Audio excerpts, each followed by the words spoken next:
loss of biodiversity, degradation of seas and oceans, climate change, pollution, invasive species, emerging diseases. Everyone is talking about these issues, but what do they really mean? Why do they matter to us? And what can we do to make a difference and help protect our planet? These are complex topics that we invite you to explore with us through 18 short learning episodes. As we have seen from previous episodes, we urgently need to change the way we live, because it has an impact on the seas and oceans. What small steps can we take to protect marine biodiversity? First of all, change the way we eat. Eating less meat has a positive impact on protecting marine biodiversity, as farmed animals are often fed fish meal. If possible, we should choose products from organic farming, as the pesticides from traditional farming end up in the seas. Finally, of course, we need to limit our consumption of fished products, and, when we do eat them, choose products from sustainable fisheries. We can also take action by sorting and limiting our waste, particularly plastic waste. Remember, the plastic waste found in the oceans comes from the land. Waste dumped along roads and rivers, in unauthorized dumps, etc. Driven by the wind and rain, it all ends up in the sea. A simple cigarette butt thrown on the beach can take up to 5 years to degrade in the environment. A plastic bag 450 years, and a bottle almost 1,000 years. There are now many alternatives to disposable plastics, such as water bottles to replace plastic bottles, bamboo or stainless steel straws, or better still, no straw at all. To avoid packaging, opt for cotton bags and buy food in bulk. And if we still can't do without plastic, at least reduce its use as much as possible and recycle everything that can be recycled. Have you heard of eco-bricks? Take your plastic bottles and fill them little by little with the bits of plastic you are going to throw away. Packaging, plastic bags, straws, etc. The well-filled bottle is an alternative to the traditional brick and makes it possible to build small dwellings or shelters at low cost. There are bottle drop-off points just about everywhere. If there isn't one near you, create your own.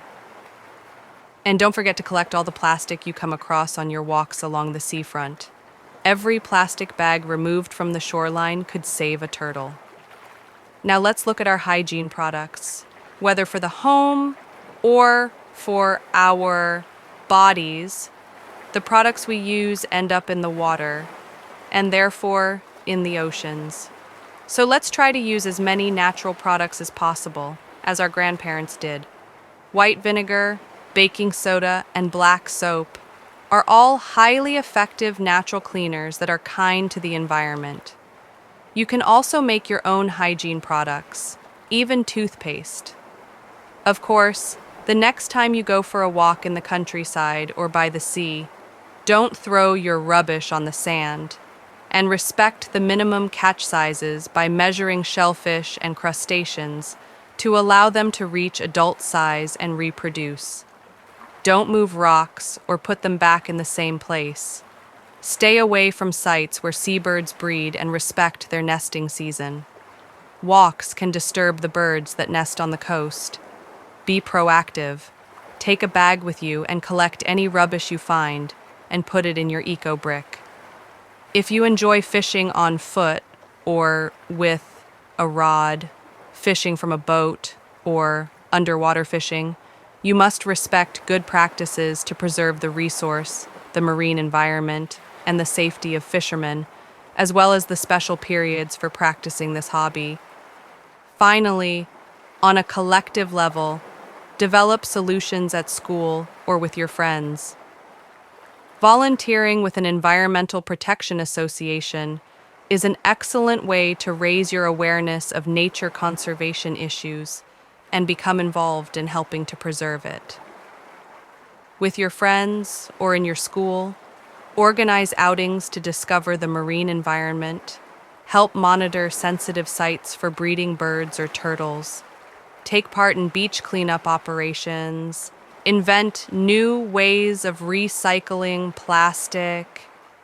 There are 1,001 ways to get involved, and it's very important that we do so, because it's only by working together that we can change people's attitudes. In future episodes, we'll be looking at the issue of global warming. We've reached the end of this episode. Thank you for listening attentively. Visit www.youth-conservation.org to learn more and explore all our resources dedicated to the environment and its protection. See you soon for the next episode.